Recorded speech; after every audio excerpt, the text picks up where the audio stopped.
জানো, না পাওয়ার মধ্যেও থাকে এক আকাশ সমান প্রেম।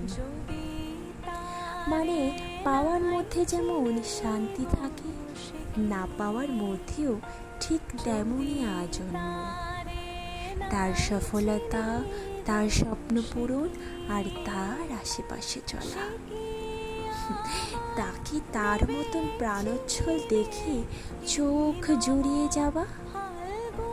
কখনো যখন নিজের কাছে নিজে খুব একা হয়ে যাই, এই যে তখন তাকে নিজের মতো উপলব্ধি করা, এও কি ভালোবাসার যে কম কিছু? আছে সে তো একটা অন্য মানুষ, সে যে আমার না হয়েও আমার সাথে থেকে গেছে মনের অগোচরে, এও কি ভালোবাসার যে কম কিছু?